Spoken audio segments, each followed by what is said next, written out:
ఘనత వహించిన చంద్రశేఖరరావు గారు రైతులకు ఇచ్చిన హామీ ₹1,00,000 రుణమాఫీ చేస్తా అని అధ్యక్ష. ఎన్నికలయ్యి అధికారంలోకి వచ్చిన తర్వాత ఏకమొత్తము ఏకదాటిగా ₹1,00,000 మేము రుణమాఫీ చెయ్యము, 4 విడతలుగా చేస్తామన్నారు అధ్యక్ష.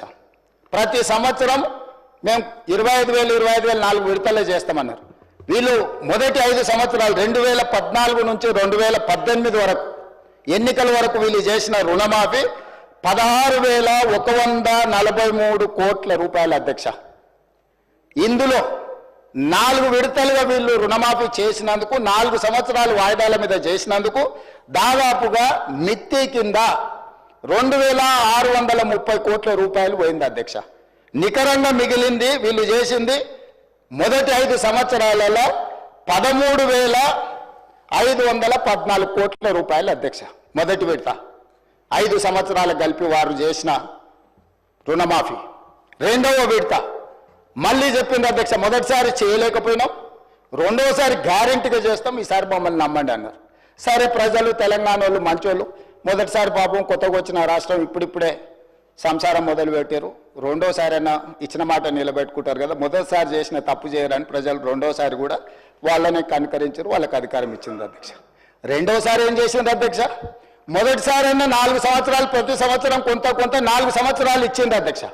రెండవసారి 4 సంవత్సరాలు ₹1 ఇవ్వాలి అధ్యక్ష. ఆఖరి సంవత్సరంలో వాళ్ళు చేసిన రుణమాఫీ ఎంత అంటే 21,35,557 మంది రైతులు అధ్యక్ష.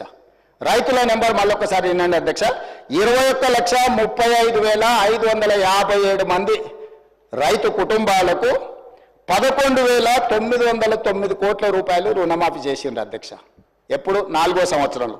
ఈ ₹11,909 కోట్ల రుణమాఫీలో మిత్తి కింద ₹8,515 కోట్ల పోయింది అధ్యక్ష. కొండ నాలుకకు మందేస్తే ఉన్న నాలుక ఊడిపోయిందని వీళ్ళు ₹11,909 కోట్ల రెండో విడత 4 సంవత్సరాల తర్వాత రుణమాఫీ చేస్తే 4 ఏళ్ళు వీళ్ళు 0 రుణమాఫీ చేసినందుకు మిత్తి కింద ₹8,515 కోట్ల పోయింది అధ్యక్ష. రెండు కలిపి 10 సంవత్సరాల వాళ్ళ పరిపాలనలో 2 సార్లు అధికారాన్ని ప్రజలు వాళ్ళకు అప్పచెప్తే రెండోసారి 3,394 కోట్లు, మొదటిసారి చేసిన రుణమాఫీ 2 కలిపితే 10 సంవత్సరాలలో 16,908 కోట్ల వాళ్ళు రుణమాఫీ చేసిండ్రు అధ్యక్ష. 10 సంవత్సరాలు. మొదటిసారి 1,00,000, రెండోసారి 1,00,000. మొదటిసారి విడతల వారిగా, రెండోసారి 4వ సంవత్సరంలో చేసిన రుణమాఫీ 16,908 కోట్ల అధ్యక్ష వాళ్ళు చేసింది.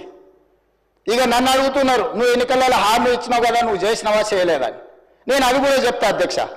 25,35,964 మంది రైతులకు 20,617 కోట్ల నేను రుణమాఫీ చేసిన అధ్యక్ష. 10 నెలలు తిరిగే లోపల 10 ఏళ్లలో ఆనాటి చంద్రశేఖరరావు గారు చేసిన రుణమాఫీ 16,908 కోట్ల అయితే 10 నెలలు తిరగక ముందే 25,35,964 మంది రైతులకు 20,617 కోట్ల రుణమాఫీ నేను చేసిన అధ్యక్ష. 2 లక్షల వరకు ప్రతి రైతుకు రుణమాఫీ చేసింది నేను. ఇవాళ తమ ద్వారా వారిని అడుగుతున్న అధ్యక్ష, నేను 10 ఏళ్లలో మీరు చేసింది ఏంది, 10 నెలల్లో నేను చేసింది ఏంది? ఇప్పటికైనా మీ ఆలోచన విధానంలో మార్పు రాకపోతే, ప్రజలు శిక్షించినా, ప్రజలు ఉరిదీసినా మీ ఆలోచన విధానంలో మీకు మార్పు రాలేదు అధ్యక్ష. అదేవిధంగా వాళ్ళు రైతు బంధు గురించి చెప్తారు అధ్యక్ష.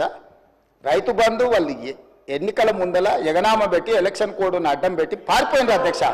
పారిపోతే ఎన్నికల కోడ్ను అడ్డం పెట్టుకొని ప్రజలకు పంగనామం పెట్టి పారిపోతే ఎన్నికల తర్వాత డిసెంబర్ 7, 2023 నాడు నేను అధికారం చేపట్టిన తర్వాత వాళ్ళు ఎగ్గొట్టిన రైతు బంధు 7,625 కోట్ల నేను చెల్లించిన అధ్యక్ష. వాళ్ళు పారిపోయినరు కదా అని నేను వదిలేయలే.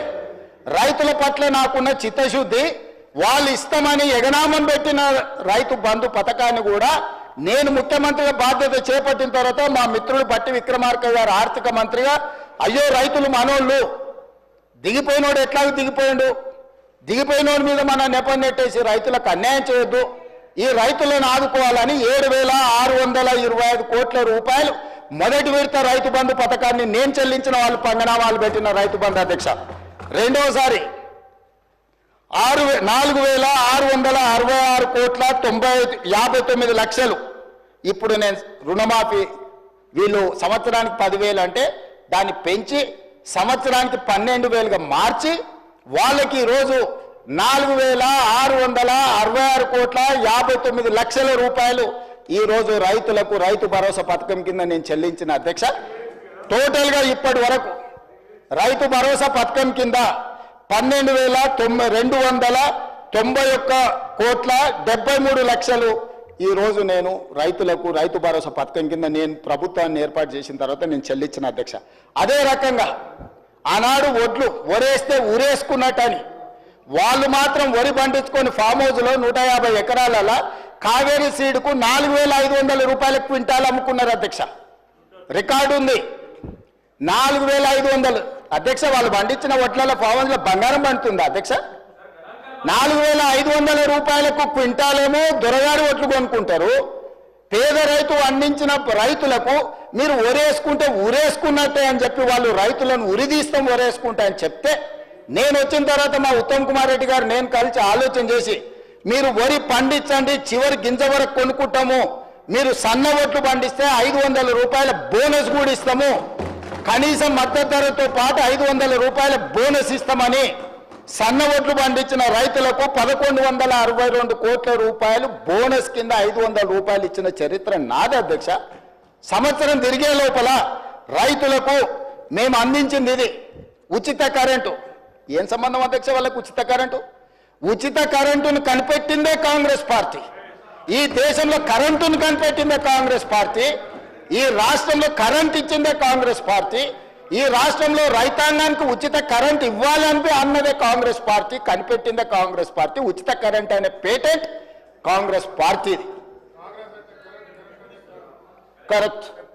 మా రాజ్ ఠాకూర్ చెప్పినట్టు కాంగ్రెస్ అంటేనే కరెంట్, కరెంట్ అంటేనే కాంగ్రెస్. అట్లాంటి కాంగ్రెస్ పార్టీ కరెంటు మీద ఉచిత కరెంటు మీద 29,14,692 మంది రైతులకు 15,333 కోట్ల రూపాయలు రైతులకు ఉచిత కరెంటు కోసం మా ప్రభుత్వం నిధులు వెచ్చించింది అధ్యక్ష. అదేవిధంగా రైతు బీమా మీరు అంటున్నారు, రైతు బీమా ఈ పథకాన్ని కొనసాగించినాం. 1,555 కోట్ల రూపాయలు 26,620 మంది రైతు కుటుంబాలకు ప్రీమియం చెల్లించి రైతు బీమా పథకాన్ని అమలు చేసినాం అధ్యక్ష. ఇవాళ నేను తమరిని అడుగుతున్నా అధ్యక్ష, మీరు ఎగ్గొట్టిన రైతు బంధు మేమే చెల్లిస్తుంది, మీరు ఎగ్గొట్టిన రైతు రుణమాఫీ మేమే చేస్తుంది, మీరు ఒరేసుకుంటే ఊరేసుకున్నారని మీరు చెబితే కూడా మేము ఆ వరిని ఇవ్వడమే కాకుండా 500 రూపాయల బోనస్ ఇచ్చి కొనుగోలు చేస్తుంది. ఉచిత కరెంటును కొనసాగించి 24 గంటలు ఇచ్చి 1,000 కోట్ల రూపాయలు మేమే చెల్లిస్తుంది. ఇవాళ రైతు బీమా పథకాన్ని మేమే చేస్తాం. ఎన్నికల హామీలను ఎక్కడ అమలు చేయలేదు అధ్యక్ష. మీరు 10 ఏళ్ళు చేయలేని పనులు 10 నెలల్లో మేము చేసినప్పుడు కళ్ళల్లో నిప్పులు పోసుకునే బదులు కడుపులో కత్తులు పెట్టుకొని కౌగులించుకునే బదులు అరే పిల్లగాడు అయినా యువకుడు అయినా బాగా చేసినవా, మంచిగా ఉంది, ఇంకా కష్టపడు, ఇంకా కొంచెం బాగా చేయని ప్రోత్సహించినట్టు మాట్లాడవచ్చు కదా ప్రతిపక్ష నాయకుడు వచ్చి. వారి వయసుకి వారి అనుభవానికి మేము గౌరవం ఇస్తామని కదా అధ్యక్ష. వారు ఒక్క రోజైనా ఒక్క మాట అయినా ఈ ప్రభుత్వం నన్ను అభినందించడం వారికి ఇష్టం లేకపోవచ్చు, ఎందుకంటే వారి కుర్చీని నేను గుంజుకున్నా కాబట్టి వారికి నా మీద కోపం ఉండొచ్చు, తప్పులేదు. కానీ ప్రభుత్వాన్ని నన్ను అభినందించాలి కదా అధ్యక్ష. ఇది పక్కన పెడితే వడగండ్ల వానలు గతంలో ఎన్నడూ అకాల వర్షాల వల్ల వడగండ్ల వల్ల పంట నష్టం జరిగితే ఏ రోజు ఇయ్యలే. ఈ రోజు వడగండ్ల వానతోనే అకాల వర్షాలతో పంట నష్టం జరిగితే ప్రాంతాలు పర్యటించి ఎకరాకు 10,000 రూపాయల దాకా పంట నష్టపరిహారం మేము అందించినాం అధ్యక్ష. అట్లా కూడా రైతులను మేము ఆదుకున్నాం. అదేవిధంగా ఇప్పుడు వారు చెప్తున్నారు ధనిక రాష్ట్రం, మీరు దివాలా తీసిన రాష్ట్రం ఎట్లా అంటారని. నేను కొన్ని లెక్కలు చెప్తా అధ్యక్ష. ఈ లెక్కలన్నిటిని విన్న తర్వాత ఈరోజు మనము ఊపర్ శర్వాణి అందరు పరేషాని అనేది ఉందా లేదా అనేది ఈరోజు రాష్ట్ర ప్రజలు ఆలోచన చేస్తారు అధ్యక్ష. 16 మంది ముఖ్యమంత్రులు దాదాపుగా 1956 నుంచి 2014 వరకు 58 దాదాపుగా 60 సంవత్సరాలు లెక్కేసుకొని 16 సార్లు ముఖ్యమంత్రులు చేసిన అప్పు ఎఫ్ఆర్బిఎం రాష్ట్రాలకు 4 రకాల అప్పులు చేయడానికి ఉంటుంది అధ్యక్ష. ప్రత్యక్షంగా రాష్ట్ర ప్రభుత్వం అప్పు చేయడానికి ఎఫ్ఆర్బిఎం అంటారు అధ్యక్ష. అదొక అప్పు. గవర్నమెంట్ గ్యారెంటీ ఇచ్చి స్పెషల్ పర్పస్ వెహికల్స్ కింద వాళ్ళు పెట్టుకున్న కార్పొరేషన్స్ మీద మనం గవర్నమెంట్ గ్యారెంటీ ఇస్తుంది కార్పొరేషన్ పేరు మీద, కానీ చెల్లించేది కూడా మనమే. మూడవ రకం అధ్యక్ష, గవర్నమెంట్ గ్యారెంటీ ఇస్తుంది, కార్పొరేషన్సే తెచ్చుకున్న గ్యారెంటీ ఇచ్చినా ఆ కార్పొరేషన్సే తిరిగి చెల్లించుకుంటాయి. నాలుగోటి గవర్నమెంట్ గ్యారెంటీ ఉండదు, వాళ్ళు సొంతంగా చేసుకుంటారు అధ్యక్ష.